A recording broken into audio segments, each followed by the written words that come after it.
there. There we go. Three, two, and one. Well, Mayor Zacher, welcome back out of Mayor's Monday here at WSAU, WSAU.com. Once again, Matt Zacher appearing in this forum as the mayor of Wisconsin Rapids, only as the mayor of Wisconsin Rapids, at least for the time being. Things could change between now and April, which is next month, believe it or not, but we'll leave that at that. And Mayor Zacher, what's going on in the city of Wisconsin Rapids these days?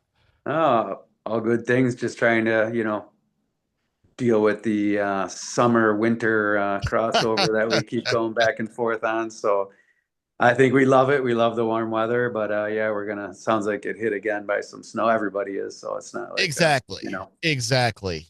And yeah, you've got to dig your way out of that. Then right. that brings a whole bag of issues. You haven't put the plows away yet, have you? No, no, they're still out there, even though everybody's chomping at the bit to get street projects started Right. and all that good stuff. So, yeah, it's probably hardest on those guys, just knowing that mentally they want to be done and get stuff ready for the season, but knowing they can't quite yet. So that's always Yeah, tricky. exactly. Because I know you do have a couple of big street projects coming up in the new year or here in this summer. You know, once the immediate emergency street projects get put in the rear view, of course, that being the plowing and salting, sanding, whatever need be of the Yeah, streets. not to mention, like right after the winter with the freeze thaw cycle going back and forth, a lot of those filler plugs pop out and more are created. So then they gotta, wait for it to dry out enough in order to get in there and fill in the stuff we need to keep the state roads, navigable and try to hit as many potholes as they can in the local streets. So yeah, it's always a good time, but they Mhm. do a great job. And I know it's always hard, like a lot of people like to complain about the roads, but I mean, they work really hard to keep them as good as they are, and we keep putting money into new roads every year. So yeah, it's a big undertaking. I wish Yeah, everybody understood just the magnitude of it and then the amount of money that goes into it. no doubt about it. So, what are some of those street projects that you've got coming up for the new year?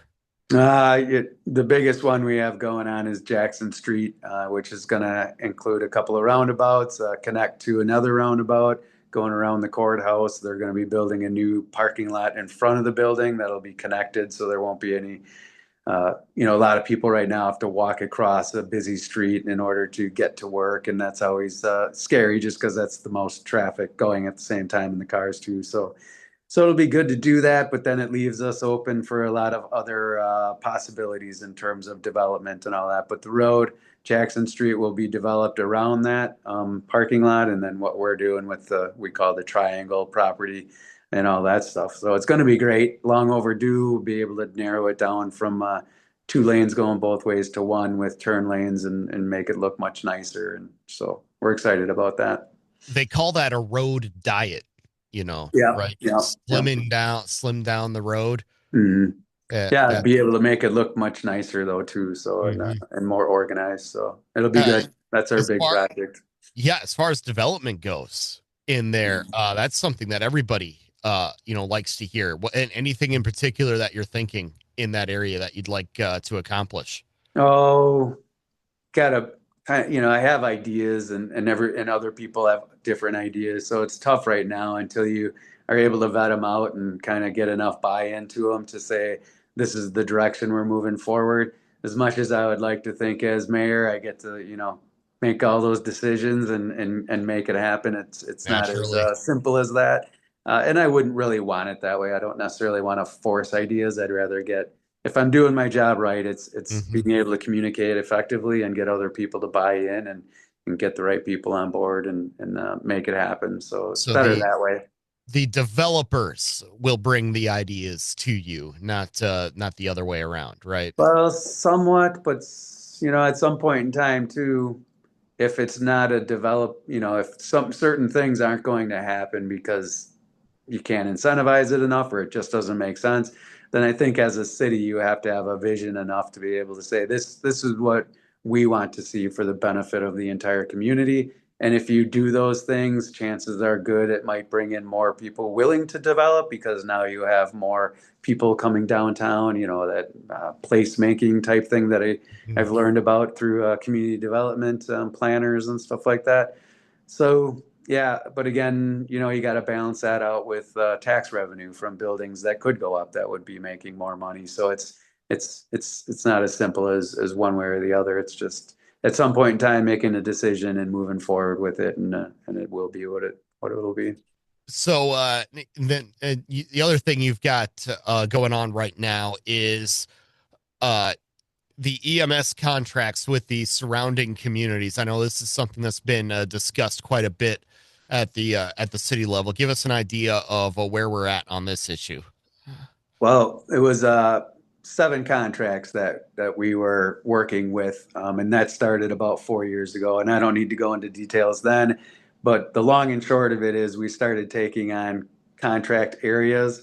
Um, and at first it was going to be, we thought it would help offset the revenue, I guess, to have more revenue coming in to be able to pay for the fire department, EMS department. And although that, was the case, then very shortly after that, we needed to hire 3 more paramedic firefighters to cover the call volume that we're going out into that area. So that ate up any cost revenue that we had made off of it. But then at the same time, the EMS department was saying we need more personnel to keep up with the ever increasing call volume right now. And so we worked together with them very hard and worked a lot with the state to really start to look at, okay, what's the long-term solution that we need to find versus just kind of putting a band-aid on? Because if you just throw people at it and then you got to make up the money, it wasn't working, and it wasn't going to be fair to the Wisconsin Rapids residents. Because if it was a referendum, that would have all been on Wisconsin Rapids residents. But the problem is we were still taking care of 25% of our call volume being in the contracted areas. So long and short is we looked at districts. It's tough with Wood County because we have 2 major city areas that kind of pull the county in 2 separate directions. So Mhm. you couldn't really say, let's do a countywide district.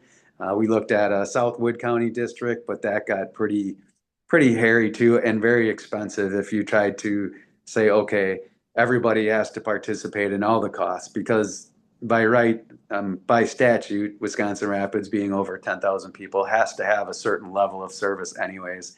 So that being said, you still didn't want the Wisconsin Rapids residents subsidizing the outlying contracted residents. So what we brought to them was a concept that ultimately we said we would prefer if let's just say in hindsight, if they would have came to us and said, we have a proposal, which would be, we as the contracted areas want to hire 6 paramedics and purchase 1 ambulance every 12 years. And would you guys consider helping us house those 6 paramedics and that ambulance? And what would that look like? So we brought that to them and said, if you guys agree to do this, um, hire 6 paramedics. We already hired the 3. We would hire 3 Mhm. more to be that 6, which means that ambulance is funded with personnel for 365 days a year, 24/7. So that was the concept, and it took a lot of negotiating with the contracted areas. That would be Village of Port Ed, Village of Port Edwards, Town of Port Edwards, Saratoga. Um, Buren was one of them, and then Ho Chunk Casino was the other one that came into that, and Cranmore. And so it took a lot of negotiating back and forth, and we ended up coming to if they did that, roughly speaking, the cost of that would be $56 per capita. And after trying to get those contracts together, and again trusting each other, building transparency, we built it as a co-op. They all agreed to it. Even Village of Port Edwards and Saratoga, who have a 2-year not extension, but a contract that's in place that we weren't going to Mhm. break. So they signed a contract for 2 years from now. So there's a lot of buy-in. People are very excited. Of course, nobody likes the money, but they like the consistency and that it's a 2-year contract, automatically renewing contract with a year clause to get out, or a year, get out clause. Mhm. So everybody knows on the front end, if somebody wants to change things, we all have to be a part of it because it's going to change the money to it. So, so anyways, we're meeting once a quarter and we're just getting started now. Everybody's bought in and we're very excited to kind of figure it out together. As things work through, we can smooth things out and, we'll be set up for the long haul because it's a long-term solution to a problem that we were having. And we're also set up to be able to help other communities if that time ever comes. Right now, we have Gary and Sandy Johnson with United Medical Ambulance, and they do a great job servicing other communities outside there. And we're not competing with them because the cost differential is enough to say they're choosing a different service for different reasons. So it's been a win-win all the way around, in my opinion. And again, you can't please everybody all the time, but this was definitely something that was worked on by all, and we did a lot of work on it. So I'm proud of everybody, all the communities, and Ben Goodger, the fire chief, for hanging in there with me to make that all happen. So and it's great to hear that this has somewhat of a happy ending to it because again, as I've been filling in for Chris Conley on the WSAU Wisconsin Morning News, I've had a couple of these discussions with the local fire chiefs in the last couple of weeks who are going to referendum to try and hire more firefighters. And one of them actually told me that, if the conversation ever has to turn to kind of a regional or a metro fire ambulance paramedic service in this area, that they would welcome that because outside of, levy limits and going to referendum, that's about the only way right now under the current rules and financing that you might be able to kind of create something bigger and better to serve your residents better or just as well in the near term and the long term. Yeah, the tricky part that we found out, like I said, was trying to because the system's already created, so you're almost dismantling something to try to recreate something else, and that's where things get a little bit sticky, and that's why we were able to kind of come up with something that bypassed it. And again, it's not like it's a cookie. I mean, maybe it is, maybe it works. It was something that we hadn't thought about and nobody had brought to us, so it was kind of a new idea. But it does come down to what the percentage of call volume and is it going to be a equal percentage or is there a way to, divide it out so that basically it just comes down to that you can't have some people subsidizing other people. It just has to be a way to be fair. And so we're, again, happy with that. And if it spreads, if it is a model that works, we're very happy to be able to be a part of that conversation also. So just so I'm clear on it, it's not necessarily that you've created an entirely new department to service all of these areas. It's just everybody is kind of buying in to Wisconsin Rapids, and then you're hiring some additional positions and adding a vehicle to help service these areas, right? Yeah, they were 25% of our call volume, and we had 4 ambulances on the road. So we said, if you pay for the new ambulance, which is we buy a new one every 3 years, so that one would be there for 12 years. So every 12 years, we're putting a fund aside, paid for by the contracted areas to buy that ambulance, and then we're doing the hiring, but they're paying for the salaries and benefits of the 3 newest personnel, and then the 3 newest over 5 years to try to make it fair enough. Again, what you can't do is you can't nickel and dime it to the point where it just complicates everything. So we tried to make it as simple as possible, and again, it came up to a number that was if you took the residents in Wisconsin Rapids paying for a fire and an EMS department in whole, the number is comparable enough that we're not subsidizing the contracted areas anymore. It's fair across the board. Mm-hmm. And then everybody gets the benefit of that fully staffed, fully functional unit as well.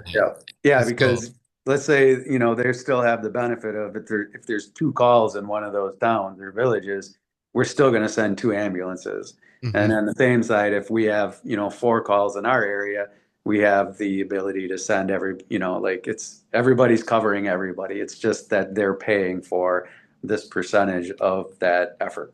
Mm-hmm. Well, Mayor Zacher, we always appreciate the time. Again, we'll see what happens come next month. with the election and everything. So good luck to everybody in Wisconsin Rapids. Get out and vote April 7th, right? Yep. Appreciate it, Michael. Way to Absolutely. stay on the outside of that whole thing. Good job. Exactly. Exactly. We'll see what next month brings. Yeah. Appreciate it as always. Thanks, Michael.